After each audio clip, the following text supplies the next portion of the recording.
Labas vakaras, mano vardas Gediminas ir šiandien pakalbėsiu apie du būdus, kaip kurti aplikacijas, tai CQRS ir Event Sourcing. Kam čia yra tekę sudaryti su šitais terminais?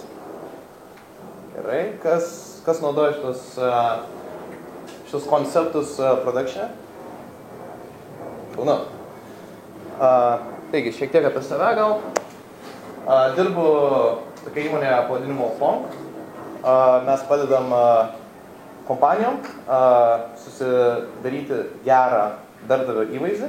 Tai reiškia, jei kompanijai reikia 10 inžinierių, jie ateina pas mus, sako, kam daryti, kad mes patrauktumėm 10 gerų inžinierių, mes jai patariam.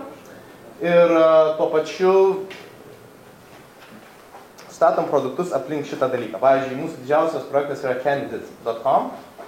Tai yra aplikantų sekimo sistema. Reiškia, jeigu kompanija vykdo daug atrankų, arba vykdo daug atrankų, pavyzdžiui, stažuotėm, ar šiaip darbuotojam, jinai turi kažkur potencialių kandidatų informaciją laikyti, tai mes tam, kad nereikėtų Excel'į laikyti, mes tarp kitų paslaugų teikiam nemokamai šitą Applicant Tracking System.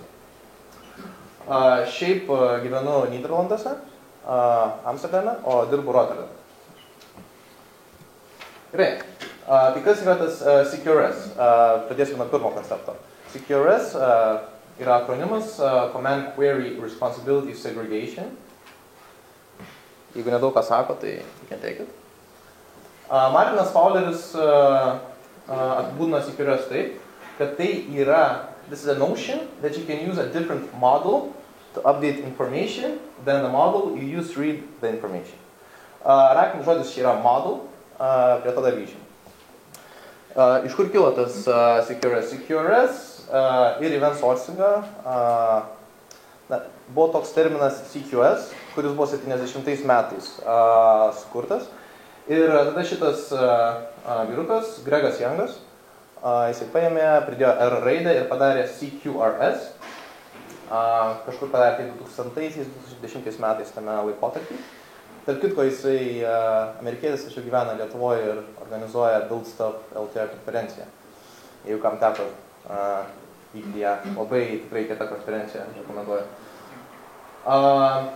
Taigi, kaip jisai būdino tą CQRS, kad tai yra this a creation of two objects where previously there was only one.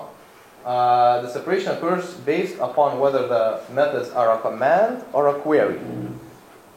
Taigi čia galima šiek tiek pritempti prie single responsibility principle. Kas yra command ir kas yra query? Taigi komandos tai yra objektai, arba tiesiog komandų paskirtis yra keisti, modifikuoti aplikacijos būseną. Ir jos negrąžina nieko.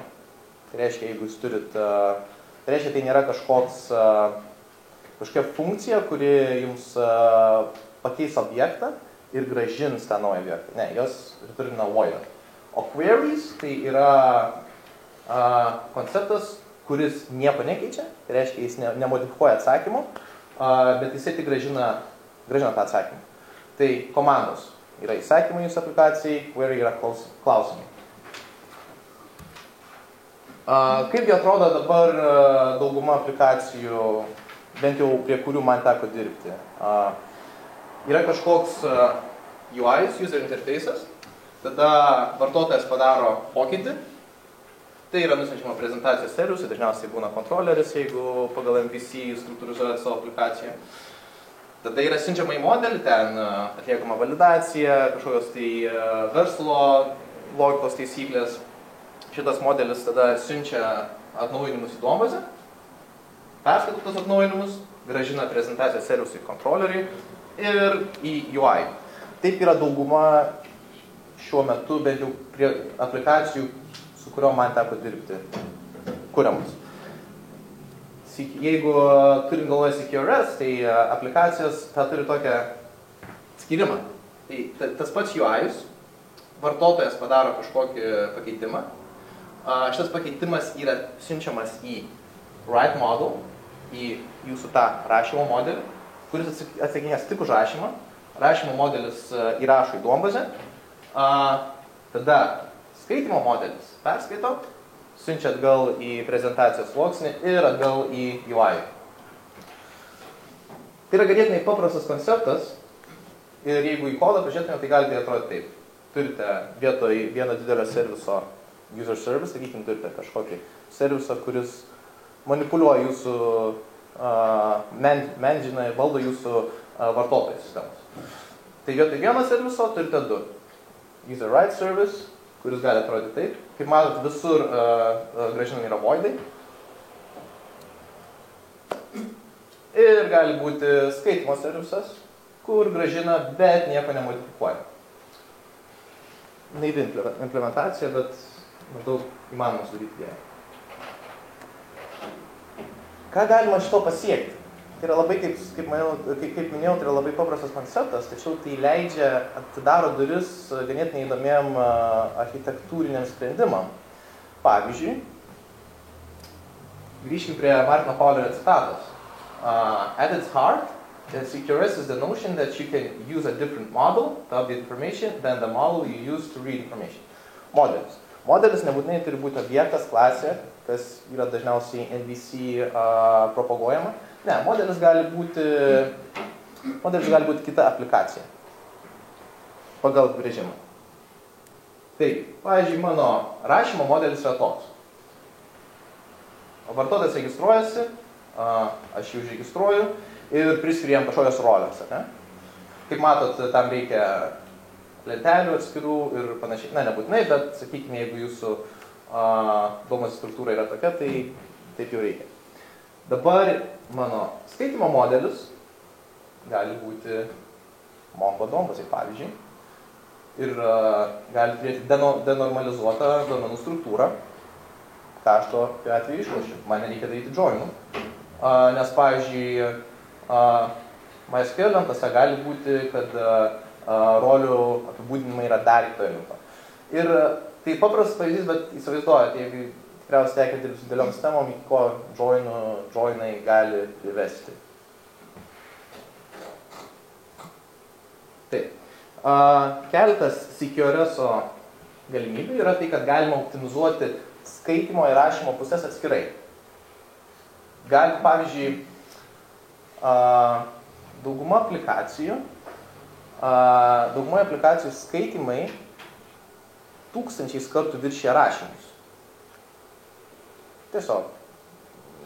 Dažniausiai problemos skeilimo įvyksta toje skaitimo pusėje, o ne rašymo pusėje. Taip galima optimizuoti skaitimus atskirai, o rašymų, jeigu nereikia, tai nereikia. Galima skaitimo informaciją laikyti visai kitokio tipo duombazėje negu, sakykime, jūsų rašymo modelis. Jeigu jūsų rašymo modelį reikia tokių dalykų kaip atsidas, kad transakcijos, jeigu tai yra tikrai relational data, tai prašau, galima naudoti MySQL, Postgres, bet ką. Tačiau būna daug problemų, kai žmonės bando, pavyzdžiui, nežinau, medžius įgyvendinti SQL duombazėje, tai ten vėl gali eiti per joinus ir kai vietoj to, kad galima naudoti, sakykime, graph duombazės. Ir čia einant dar giliau, kadangi komandos nieko negrąžina, jas teoriškai galima supušinti tą pačią RabbitMQ ir jų vykdymą daryti asinchroniškai. Vėlgi, kaip minėjau, CQRS atidaro šias galimybės jūsų architektūrai. Apie ką reikia pagalvoti, ir tikriausiai šitas klausimas kirba jūsų galvose, tai atsirado toks dalykas kaip eventual consistency. Jeigu vienas modelis naudojamas rašymui, kitas skaitimui, gali atsirasti duomenų inconsistency. Pavyzdžiui, kaip tą užtikrinti? Dalykas yra toks, kad galbūt nebūtinai reikia to užtikrinti. Nes, pavyzdžiui, jūs padarot pakeitimą write modelį, pridedat vartotojui naują rolę. Ir tą galima daryti, sakykime, asinchroniškai su komandu. Ar tikrai svarbu, kad tai tą pačią sekundę, tai pačiai transakcijai atsispindėtų, kad šitam vartotojui yra pridėta šitą rolę? Galbūt verslui yra gerai, jeigu tai atsiranda, šita informacija atsiranda tik tais po 10 minučių. Šitą dalyką reikia atsvarstyti ir tikriausiai šitokius sprendimus turite priimti savo domain ekspertais. Viena iš tų galimybių architektūroje, kurią atveria CQRS, yra tas event sourcingas. Vėlgi, čia yra Martinas Fowleris, kurį jau minėjau. Taigi kaip jisai būna event sourcing, tai event sourcing ensures that all changes to application state are stored as sequence of events. Tai taip pat nėra labai sudėtingas konceptas, bet gali pademonstruosiu. Tai kaip dauguma vėl aplikacijų, kuriuom man yra tekę dirbti, kaip jos veikia. Sakykime, turime kažkokį tai krepšelį, elektroniniai parduotuviai, ir kadangi dabar dronai tie skraidantis labai įdomus, visiems labai populiarus yra, tai paėmiau kaip pavyzdį. Sakykime, aš įsidėjau į krepšelį vieną droną, 2 baterijas ir kažkokį tai pataisymo rinkinį. Aš sugalvojau, kad gal per brangu man išėmiau tą pataisymo rinkinį. Dabar daugumoje aplikacijų tai yra update statementas tikriausiai MySQL ir viskas, dingo ta informacija, kad kažkada vartotojas buvo įsidėjęs pataisymo rinkinį. Dabar toks klausimas, ar ta informacija yra bevertė? Nes iš tikrųjų, kas nutiko, jeigu pažiūrėtume, buvo paimtas naujas krepšelis, buvo įdėtas dronas, buvo įdėta baterija, buvo dar viena baterija įdėta, buvo įdėtas teismo rinkinys ir buvo išimtas. Iš esmės, rezultatas kaip ir toks pat krepšelyje yra 3 dalykai, dronas ir baterijos. Bet ta informacija daugumoj CRUD aplikacijų jau prarandama yra. Galbūt, pavyzdžiui, verslas ateis ir sakys, ar galėtų man padaryti raportą tų dalykų, kurie buvo tik prieš einant į checkoutą išimti. Nes mes norim naujienlaiškį nusiųsti tiem vartotojams ir pasiūlyti, o dabar nuolaidą, galbūt norit dabar nusipirkti. Esmė tokia, kad jeigu tai bus CRUD aplikacija, jūs galėsite tą raportą generuoti, tai reikės įdėti triggerių, galbūt eventų, dar kažko. Bet ta informacija atsiras tik nuo to, kai jūs tą implementinsit, kai tie triggeriai bus įgyvendinti. O viskas, kas istoriškai, bus prarasta.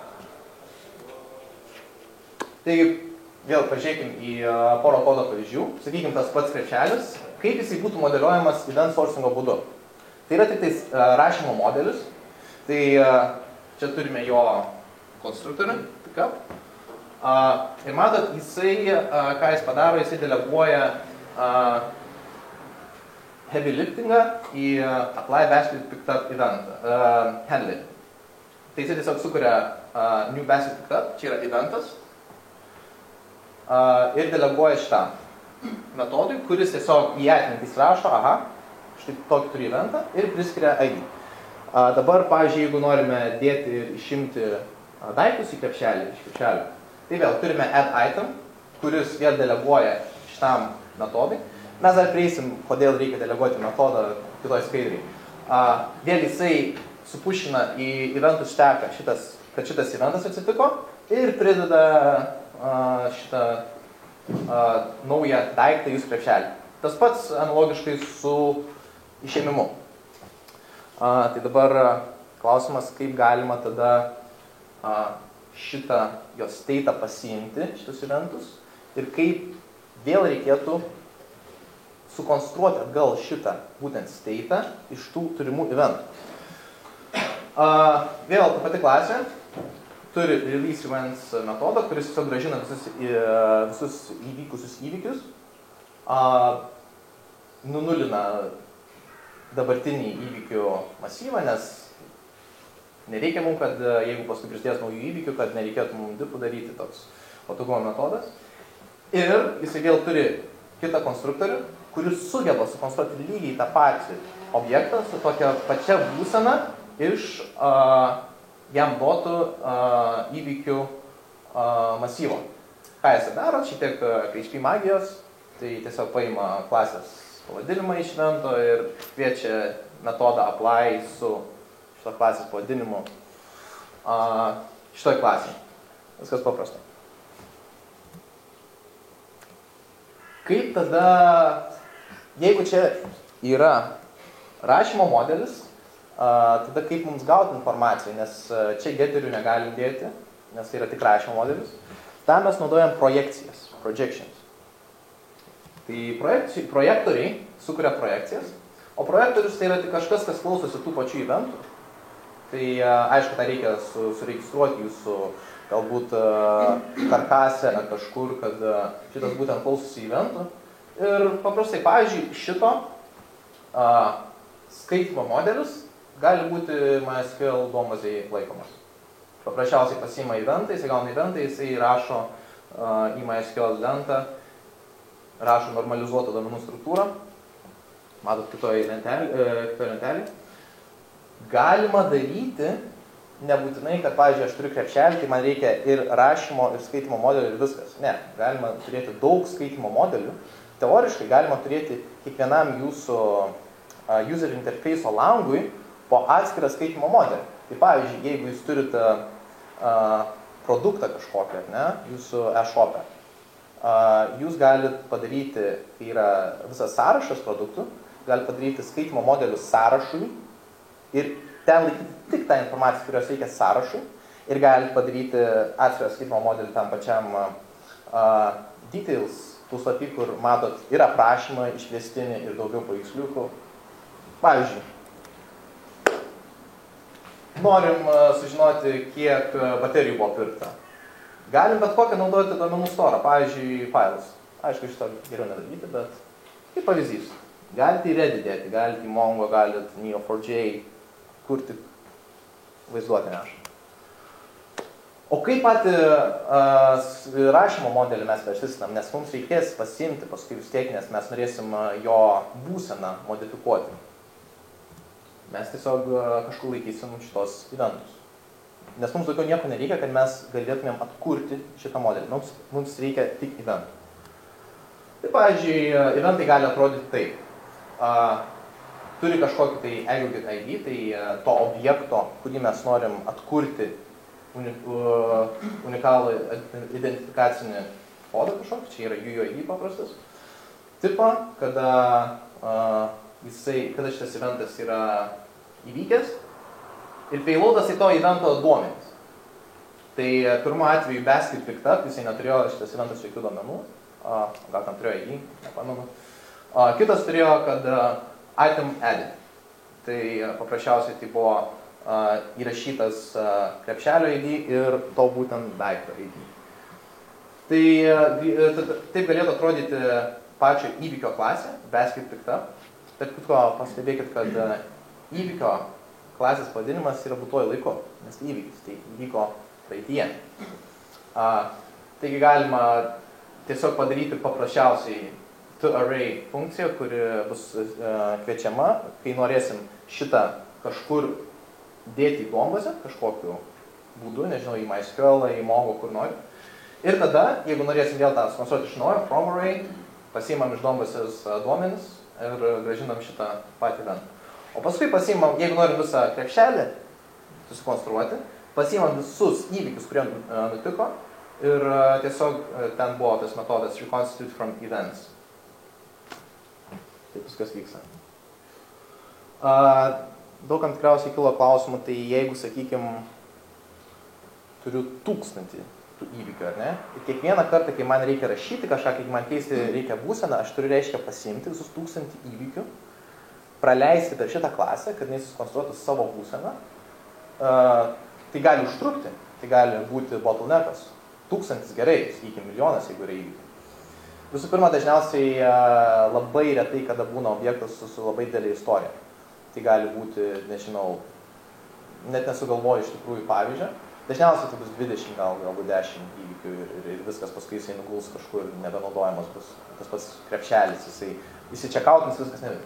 Bet jeigu yra toks, kur ten, sakykime, 1000 ar daugiau eventų, galima įgyventi snapshotus.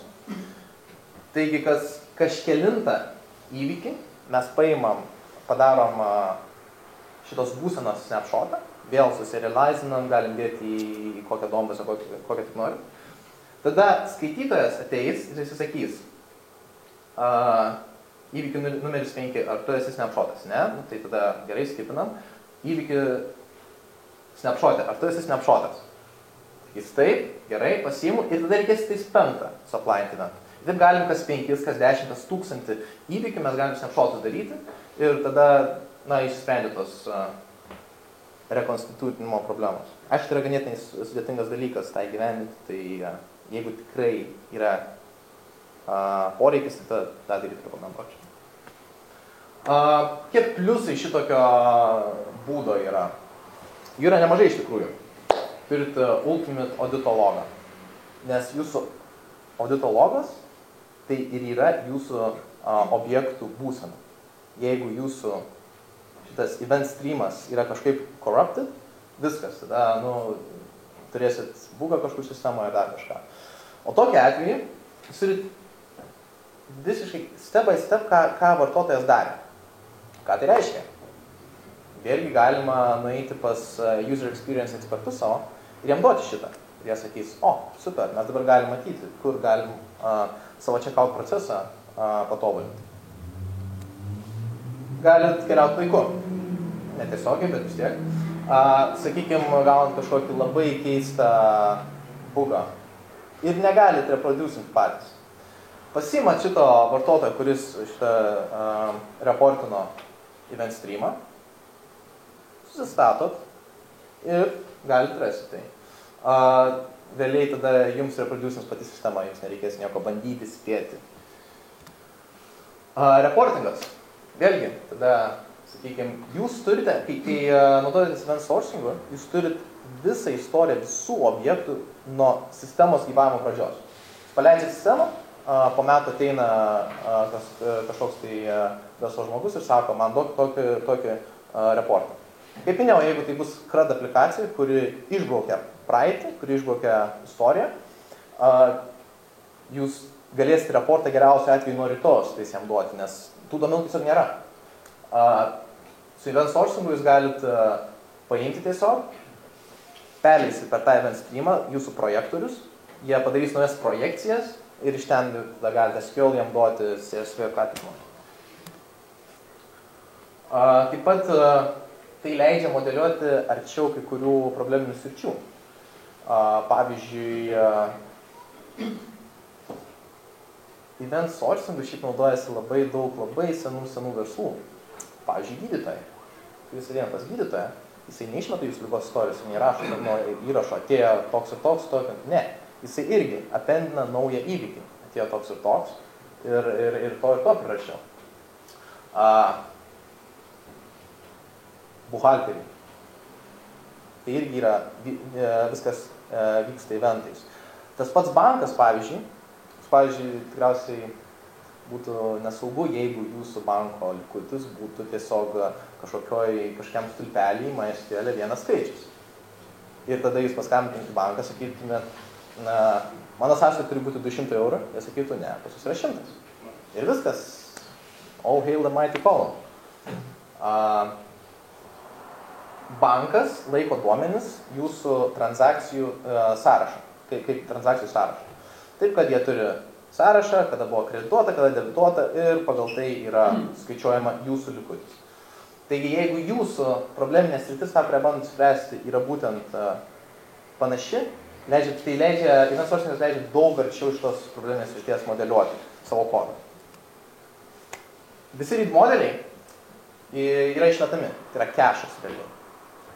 Nes jūs galite paleisti projekcijas ir tos projekcijas vėl jums subildinsas. MySQL eventas, Mongo dokumentus, ką tik nori. Tai jeigu kažkur labai jau prasileisit, tai nebus taip, jeigu kontropinsit kokią bombazę netyčia. Jeigu tai ne jūsų event streamas, tai nieko baisaus, daug maž. Apie performansą galima čia iš tikrųjų nemažai kalbėti. Nes kas yra event streamas? Event streamas tai tiesiog yra sąrašas ir jis yra jūsų eventai, kadangi jie yra istorija, jie yra nekeičiami. Tai yra taisyklė event sourcinge, jis negali keisti. Tai reiškia, tai yra tik sąrašas, kuris appendinat. ką tada tokiu atveju galima pasiekti? Galima pasiekti neribotą kešavimą.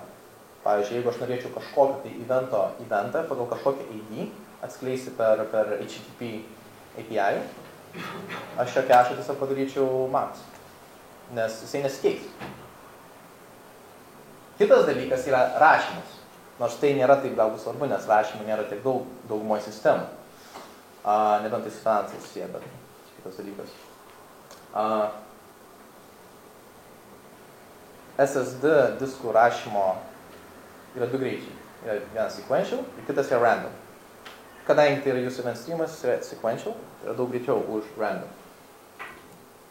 Yra ir minusų. Tai visų pirma, pats didžiausias, kur galiu paminėti, tai yra programinio overheadas, nes kiekvienam jūsų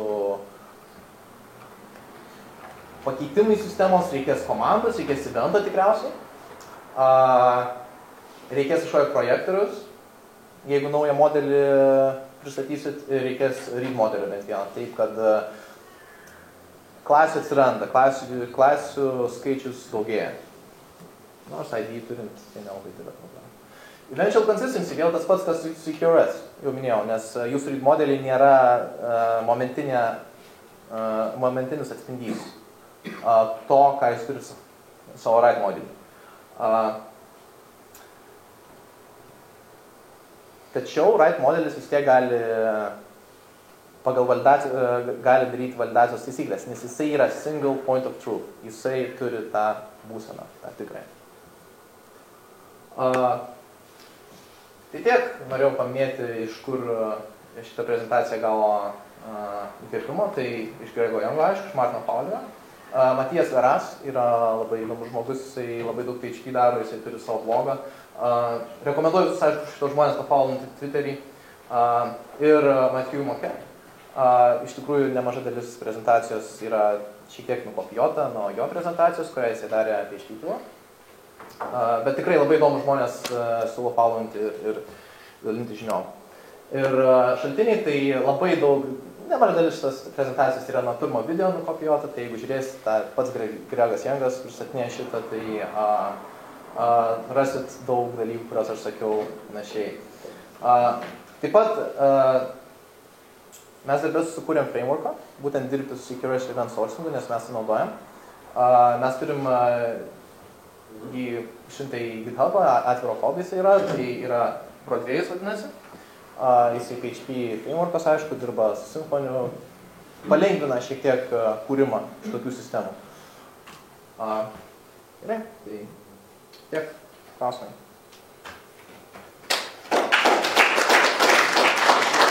Pavyzdžių projektų, kokiuos jūs statot ant šito frameworką ar mes pasistatėm savo single sign-on platformą, nes mes yra perspektyva kurti nemažai produktų. Tai pasistatėm šitą single sign-on platformą. Kas realiai reiškia, kad jeigu tu ateini į vieną iš mūsų produktų, tu tiesiog esi neprisijungęs, tu esi nusiunčiamas į šitą single sign-on platformą, kuri turi visus vartotojų duomenis. Ir vienoje vietoje yra laikomi ir menžinami, ir paskui kaip per OAuth jinai leidžia kitiem. Tai va, tai tas pavyzdys. Dabar dar statom dar vieną projektą ant šito, nežinau, ar galiu atskleisti. Dar kitas klausimas. Ar teko susidurti su to, tarkim, entičio kitimu?